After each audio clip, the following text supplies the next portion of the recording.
કે બાબા સાહેબ આંબેડકરના જે કંઈ સપના હતા, જે કંઈ સંકલ્પ હતા, એ બધા જ જો કોઈ એક વ્યક્તિ પૂર્ણ કરી રહ્યું હોય ને તો એ વર્તમાન વડાપ્રધાન નરેન્દ્રભાઈ મોદી છે. અચ્છા.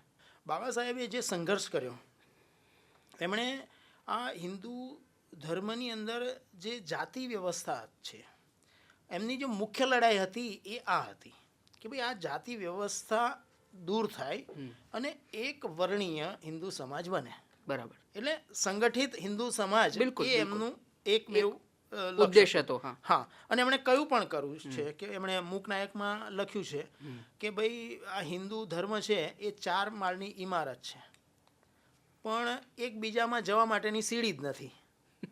એટલે ઉપરની મંજિલ પર રહેનારો માણસ ગમે તો ના લાયક હોય તો નીચે ના આવે, નીચેનો બુદ્ધિમાન તો ઉપર ના જાય, વચ્ચે ના હોય. એટલે દરેક માળની વ્યક્તિ એકના એમાં જ રહે, એકબીજામાં જઈ ના શકે એવું છે. પાછું એમણે એ પણ લખ્યું કે પ્રાચીન કાળમાં આ પ્રકારનું હતું. એમણે આ બધા વેદવ્યાસ, વાલ્મીકી આ બધાના ઉદાહરણો આપ્યા છે કે બધા જ ઋષિમુનિઓ છે તો દરેકની સ્વીકૃતિ હતી, તો વર્તમાનમાં કેમ નહીં? એટલે એમનું એક આ હતું. એટલે એમનો એક સામાજિક ધાર્મિક સંઘર્ષ પણ હતો કે ભાઈ મંદિરની અંદર અમે પણ હિન્દુ છીએ. એમણે પોતે કહ્યું છે કે જેટલો હિન્દુત્વ ઉપર, આ શબ્દ એમનો છે હિન્દુત્વ, કે હિન્દુત્વ પર જેટલો હક સવર્ણનો છે એટલો જ અમારો પણ છે. બિલકુલ. પ્રભુ રામ પર જેટલો હક તમારો છે એટલો જ અમારો છે. આ જે બધું જાતિવાદ ને આ બધું છે એ કાયદાથી જ બધું દૂર નહીં થાય. કાયદો એક પરિબળ છે પણ કાયદાથી જ દૂર નહીં થાય. પ્રેમ, આત્મીયતાથી આ દૂર થશે. બિલકુલ. કારણ કે સમાજની અંદર સમરસતા નહીં હોય, સમતા આવી ગઈ.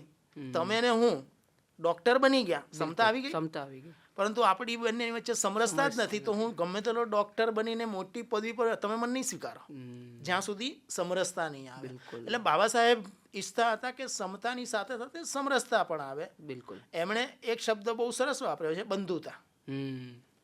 બંધુતા એ અંતે તો સમરસતા જ છે કે ભાઈ તમે બંધુતાનો ભાવ હોય, પ્રેમ, મૈત્રી, હા, આત્મીયતા, ભાતૃભાવ છે, તો એ મૂળ એમનું છે. બીજું કે તમે આખું બાબા સાહેબના વ્યક્તિત્વને જોશો, એમના કાર્યોને જોશો, એમના વિચારોને જોશો તો તમને 2 બાબતો સ્પષ્ટ દેખાશે. એક કે સમાજને જે છેવાડે રહેલો વ્યક્તિ છે, જે ન્યાયથી વંચિત છે, અધિકારોથી વંચિત છે, એને ન્યાય મળે, એને એના અધિકાર મળે. બિલકુલ.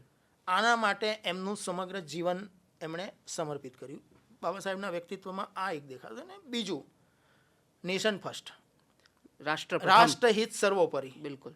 તમે એમનો કોઈ પણ એંગલ લઈ લો, કોઈ પણ, એટલે હું ત્યાં સુધી કહું કે એમણે મહાડ તળાવનો જે મહાડની અંદર જે 14 તળાવનો સત્યાગ્રહ કર્યો એમાં પણ એમણે રાષ્ટ્રની ચિંતા કરી છે. બિલકુલ. કે આ તમે જે આ માનસિક બીમારી રાખો છો એના કારણે કેવળ સવર્ણોને નુકસાન થયું છે એવું નથી, કે કેવળ દલિતોને નુકસાન થયું એવું નથી. આ બંને કરતાં સૌથી વધારે નુકસાન રાષ્ટ્રને થયું.